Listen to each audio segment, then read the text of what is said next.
Hello everyone, আসসালামু আলাইকুম। কেমন আছেন সবাই? আশা করি সবাই ভালো আছেন। তো আজকে আমি যাচ্ছি একটা মেলাতে। এখানেও বাংলাদেশের মতো মেলা হয়। এটা বছরে একবারই হয়। ৬ থেকে ৭ দিন, ১ সপ্তাহের মতো থাকে এই মেলাটা। আমাদের বাংলাদেশে যেমন অনেক কিছুর দোকান নিয়ে এভাবে বসে বাহিরে, এখানেও সেম এরকমই।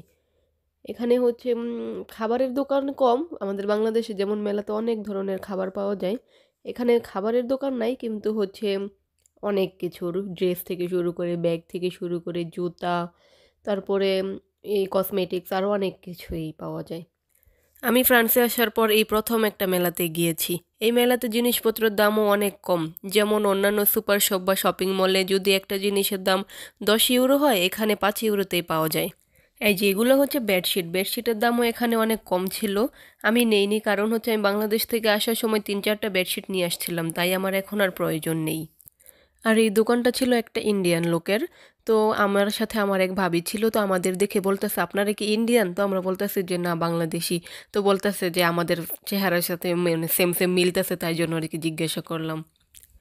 এখানে ভাবির মেয়েদের জন্য জামা দেখতেছে। এখানে বাচ্চাদের জামা কাপড়ও খুবই কম দাম। এই জামাটাও সুন্দর ছিল, এটার সাথে মিলিয়ে আবার ব্যাগও ছিল। দামও কম ছিল, মাত্র 8 ইউরো। এখন আসলাম আমার কিছু প্রয়োজনীয় জিনিসপত্র দেখতে, মানে রান্নাঘরের জিনিসপত্র। রান্নাঘরের জিনিসপত্র কিনতে আমার কাছে খুবই ভালো লাগে, কিন্তু আমার মোটামুটি সবই কেনা হয়ে গেছে এখানে আসার পরে। তাও দেখতে আসছি কোনটা কেমন দাম বা কোনটা কেমন, তারপরে কিনবো আর কি। এটা একটা আফ্রিকান দোকান। তো এখানে আসছে দেখতে আফ্রিকানরা কি এরকম ডিজাইনের জুয়েলারি পরে। তো উপরের ওইগুলো নাকি ওদের কোমরের বিছা। আর আজকে আমি যা যা কিনেছি মেলা থেকে, সব এই দোকানটা থেকেই কিনেছি। এই দোকানে আমার সব কিছুর প্রয়োজনীয় জিনিসপত্রও ছিল, আবার দামও খুবই কম ছিল। যেমন 1 ইউরো বা 2 ইউরো, আর বেশি হলে 3-4 ইউরো, কিন্তু দাম অনেক কম ছিল। আমি কিছু হেয়ার ক্লিপ, হেয়ার ব্যান্ড নিয়েছি।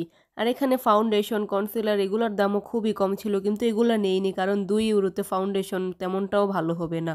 শুধু শুধু কম দামি জিনিস দিয়ে ত্বক নষ্ট করার কোনোই দরকার নেই। এই দোকানে আমার বিল আসছিল মাত্র 5 ইউরো। যা যা জিনিসপত্র নিয়েছি সুপার শপ থেকে, এগুলো নিলে আমার বিল আসতো 15 ইউরো।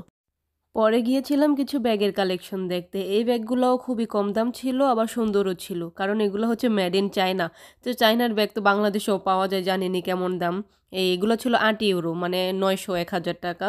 আর এই দেশের যেই ব্যাগ, এগুলো প্রায় 70-80 ইউরোর নিচে কোনো ব্যাগই নাই, যেগুলো মেড ইন ফ্রান্স। এই জিনিসগুলো দেখে তো আমি রীতিমতো অবাক। এগুলো পাথর। ফ্রান্সের লোকেরা পাথর দিয়ে কী করে আমি জানি না। এক পিস পাথরের দাম এখানে লেখা 5 ইউরো, ভাবা যায় বাংলা টাকায় 600 টাকা। বিভিন্ন কালারের পাথর এখানে। এই মেলাটা এত বড় আর এত মানুষের জন্য হাঁটতেই পারতেছে না। এই যে দেখেন কত মানুষ এই পুরোটা রাস্তা জুড়ে।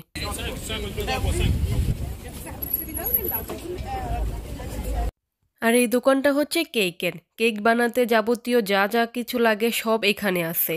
যেমন কেকের মোল্ড, এই কেক বানানোর নজেল, কেক বানানোর ক্রিমের কালার, তারপর কি নাই এখানে সব কিছুই আছে। আর এই দোকানটা থেকেও মানুষ ইচ্ছা মতো কেনাকাটা করতেছে, কারণ অনেক কম দাম এখানে। আরও অনেক দোকান ছিল, অনেক জিনিসপত্র ছিল, এত কিছু ভিডিও করা আমার পক্ষে সম্ভব ছিল না। তো এতটুকুই আজকের ভিডিওটা।